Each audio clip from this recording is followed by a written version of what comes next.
Gigi's Joy Corner. I'm just so thrilled that you decided to come back and visit me again today. Do you remember the Bible verse that we talked about last time? Rejoice in the Lord always.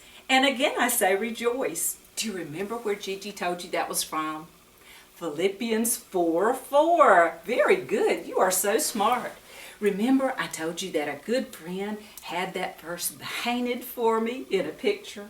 And here it is. Rejoice in the Lord always. And again I say rejoice. And when you come to visit me here in Gigi's Joy Corner, you'll hear me talking a lot about joy, because that's what Gigi likes to talk about. Do you notice that I have a glass full of sparkly jewels? Wow, there's a reason. Do you notice that I have on my sparkly shirt and my sparkly bracelets and my sparkly rings and earrings? Guess what we're going to be talking about today? I'm going to read you a story today about Princess Sparkle. But before I do that, may I share another Bible verse with you? You know Gigi's favorite book is the Bible. I've told you that before. And I love Philippians because Philippians in the Bible is the book of joy. That's what it's known as. Of course, you can find joy in a lot of other places in the Bible. But today, let's talk about Philippians. In Philippians, the second chapter, I want to read to you verses 14 and 15, because I think that you'll understand then why Gigi's trying to sparkle today. The scripture says, do everything without complaining or arguing. Ooh, that's kind of hard, isn't it?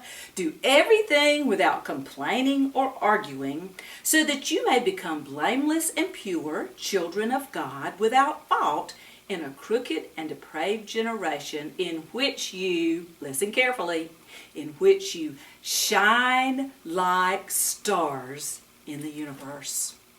Boys and girls, did you know that you can shine like stars in the universe? You can sparkle and you can shine, and another big word is radiate. You can radiate if you have Jesus in your heart. Because when we allow Jesus to have control of our heart, then he'll have control of our thoughts and our actions.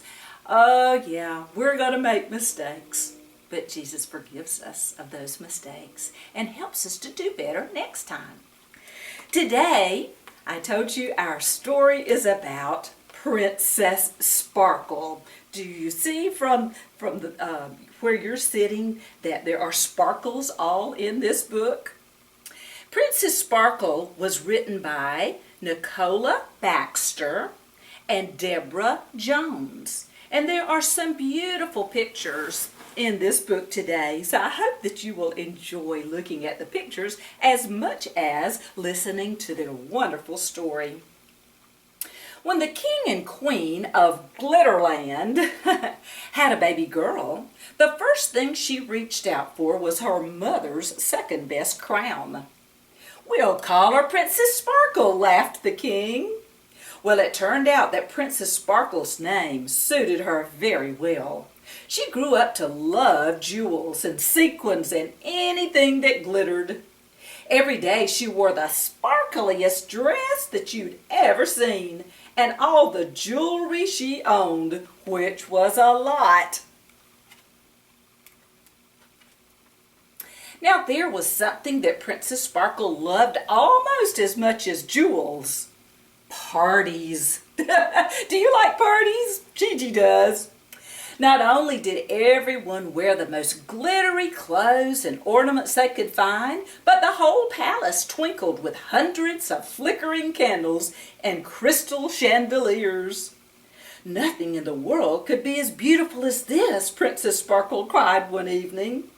She was very surprised when a serving maid replied, "You're right, Your Highness. How very sad that is." Princess Sparkle start thinking. The next day, for the first time in her life, Princess Sparkle left the castle to see the world outside. It was a shock. Everything was dull and ugly. Even the river that wound its way down the valley was brown and sluggish. "I must fix this," cried Princess Sparkle. She threw in all the sapphires she owned. Suddenly, the river was blue and sparkling, glittering with light as it danced along. Princess Sparkle was very generous, wasn't she? She gave her sparkling blue sapphires to the river, and wow, look at it sparkle. Can you see it? Feathery flakes of snow began to fall as Princess Sparkle came to a forest. She noticed that some of the trees were drooping sadly. She asked them why. "We're so plain and gloomy looking. Even the snow won't land on us," said the nearest pine, sniffing. "Then you must borrow my diamonds," cried Princess Sparkle, flinging them across the trees. Look, she threw her diamonds across the trees, and they began to sparkle. The trees looked beautiful, but not everyone was happy. The birds that lived there fluttered down with little cries. "Now we look even duller," they said, shaking their gray and brown feathers. Princess Sparkle pulled a handful of shining sequins out of her bag, and instantly the birds were bright and beautiful too. She shared more with the birds this time. Look at them sparkle. I believe I see smiles on their faces too, don't you? After that, Princess Sparkle went out every day, and she left everywhere she visited looking prettier than before.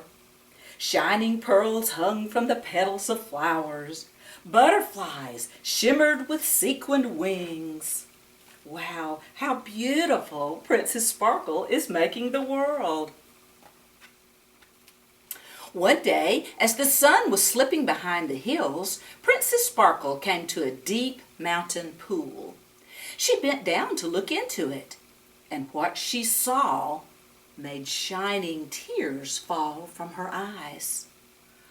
"I'm not Princess Sparkle anymore," she cried. She had given away every one of her beautiful jewels. She had given and given and given, and now it looked like she had no sparkles left. Suddenly 1,000 twinkling stars lit up the sky and water, while golden fish swished and jeweled birds flew. "You made the whole world lovely," they sang. "We cannot help but make you sparkle too." And the little princess smiled because she knew it was true. Boys and girls, this little princess was a very generous little girl. She shared everything that she had. And at the end, when she thought she had no more sparkles, do you realize that everybody that she had shared with began to share back with her? Well, I think that's the way it is with the joy of Jesus. You know, sometimes we share and we share and we share and we get so tired. And then we realize that people begin to share back with us, especially when we're doing what God tells us to do. So I want to encourage you today. You don't have to wear sparkly jewels. You don't have to wear a sparkly shirt. You don't even have to have a bowl of sparkly jewels. You have the joy of Jesus. And all you have to do is to accept Jesus into your heart and then just listen to Him guide you every day about who and where and when to share His joy with others. Will you start right now by sharing with your parents? If you would just give them a hug and tell them that you love them, that will be sharing and shining for Jesus. So shine like the stars, and let's remember, boys and girls, always to rejoice in the Lord always. And again I say, rejoice. Bye-bye. I'll see you next time.